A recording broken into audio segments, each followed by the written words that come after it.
আমরা তো আপনাকে বলেছি আমাদেরকে ক্ষমতায় বসিয়ে দাও।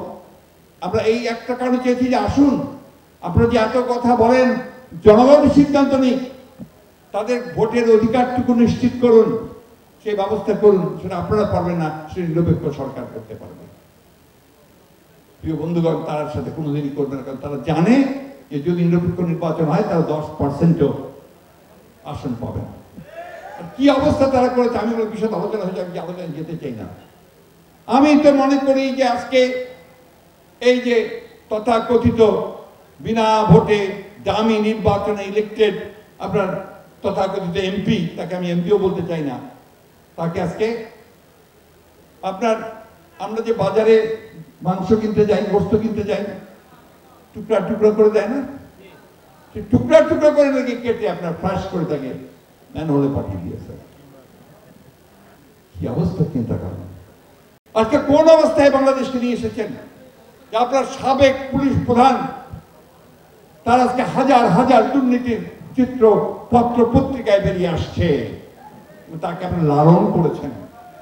আমেরিকান স্যাংশন পাওয়ার পরেও তাকে আপনার আইজি বানিয়েছেন। আজকে ঠিক একইভাবে সাবেক সেনা প্রধান তাকে স্যাংশন দেওয়া হয়েছে একটা মাত্র কারণে, যে সে বাংলাদেশের লুট করেছে, চুরি করেছে এবং নির্বাচনে বাধা সৃষ্টি হয়ে দাঁড়িয়েছে। বন্ধুগণ, এই দায় কি শুধু ওদের না, এই দায় এই সরকারের, যারা আজকে জোর করে ক্ষমতা দখল করে বসে আছে। সেই জন্য আমি বারবার করে গতকালও বলেছি, এখনো বলছি যে এখন আপনাদের রিজাইন করা উচিত। এই কারণে একমাত্র বেনজির বা আজিজ কেন ভুক্তভোগী হবে? আপনারা ভুক্তভোগী হবেন না? এই অবস্থা তৈরি করেছে কারা? একজন বেনজির তো নয়, একজন আজিজ নয়, অসংখ্য বেনজির বা আজিজ আপনারা তৈরি করেছেন, যারা বাংলাদেশকে লুট করে খাচ্ছে। বন্ধুগণ, একটাই কাজ, লুট করা। আমরা যখন ছোট ছিলাম আমাদের মা আমাদেরকে ঘুমের গান গাওয়া শুনিয়ে বলতেন, ছেলে ঘুমালো, পাড়া জুড়ালো, বর্গি এলো দেশে। বর্গি কারা?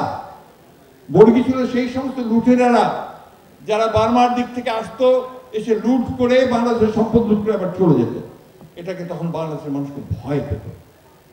সেই কথার গান হয়ে এসেছিল, ছেলে ঘুমালো, পাড়া জুড়ালো, বর্গি এলো দেশে। আজকে এরা বর্গিতে পরিণত হয়েছে। এদের একমাত্র কাজ হচ্ছে বাংলাদেশের সম্পদকে লুণ্ঠন করে বিদেশে পাঠায়, বিদেশে পাচার করে, সেখানে সম্পদ গড়ে তোলে, আর সেই বাংলাদেশের মানুষকে তারা শোষণ করতে থাকে।